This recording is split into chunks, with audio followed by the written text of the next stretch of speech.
Bobby Capel back here on Public Affairs on Peach, and we are talking about the new Suntrust Park with the VP of Marketing for the Braves, Adam Zimmerman. Adam, thanks again for joining us. Let's dive into some of the other experiences we touched on before the break but didn't get into fully. I want to start with the kids area. You guys are calling it the Sandlot, Will's Sandlot Kids area. Hope and Will Sandlot. Hope and Will Sandlot. Absolutely. Okay.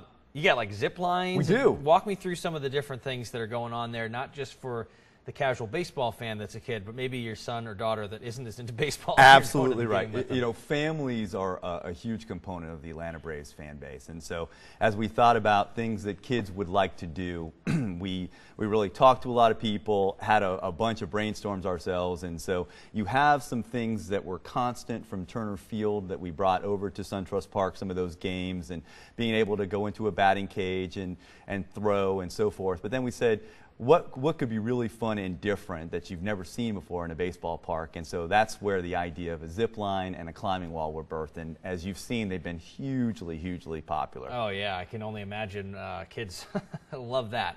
No doubt about it, even if they're baseball fans before the game. And for parents, too, what you can do, Bobby, is similar to Disney. We have a fast pass option where you can literally sort of go onto our app and actually get a reservation because those zip line and those climbing walls fill up fast. How does that work? Does that cost money? Does it? They do. There's tokens to go and interact with the different things in Hope and Will Sandlot. But our app is really state of the art, and you can really plan your day and plan your experience. Just the Atlanta Braves app, or is it a Suntrust Park app? It's the Atlanta Braves app. Okay, so download that before you head out to the ballpark. The tri-level chop house? Yes.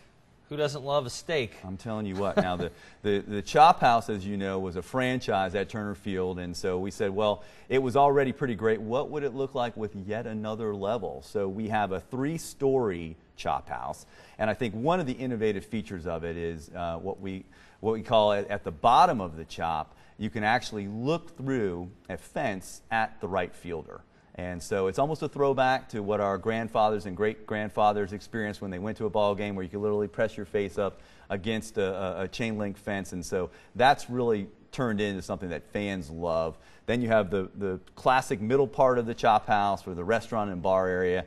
And then we have the top of the chop, which is an outdoor area where people can sit and look at the Battery Atlanta and look at the ball game. Now, one of these, and you'll have to tell me where exactly in the stadium, but one of these spots you actually have chilled beer cup holders. We do. That's actually in the Chop House. In the Chop House. And, you know, it gets a little warm, drink as you know. in general, any sort of drink. Any drink in general, you know, your Coke, your alcoholic beverage, but, you know, it's a chiller. Things get a little warm in the summer, as you well know, Bobby, and so it's been a real innovative thing to keep your drink cold. Now, I understand you guys had pushed back start times for games about a half an hour because of traffic. Can you walk us through that? That's right. You know, as we looked at every option that we had to make the fan experience as optimal as we could, and sitting with smart people and thinking about parking and so forth, the research came back, and this is actually back in the day, as you might recall, Braves games actually started at 7:30, 7:35, and then they gradually were moved up. But we noticed that moving the games back a half hour, GDOT and other traffic experts said this is going to be optimal.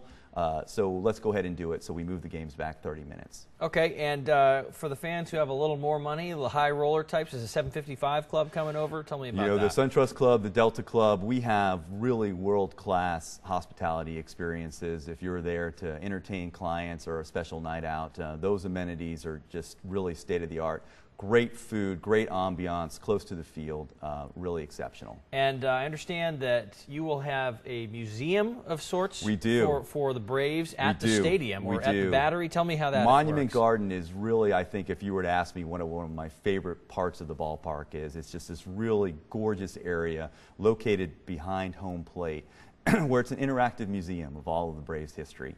The Hank Aaron statue, of which Hank was... The new one. Yes, that Hank was intimately involved. Ross Rawson, a local artist, built that statue in conjunction with Which this one Hank. is actually the point of contact of his famous home run. It is. Instead of the through swing. Surrounded by all the bats and some of the great artifacts from Braves history, dating all the way back to the 1800s. It's really a remarkable amenity of the park. And tell me about the new screen that you can watch, the digital screen that's going to have bigger, better, state-of-the-art screen, LEDs that now turn off and on at the flip of a switch. And you've seen already, I think fans are really enjoying what what the building can do in terms of the latest, greatest technology to accent the fan experience. Will we be able to see replays on the board? Absolutely. Even if plays the Braves don't like? Absolutely. Okay, just checking.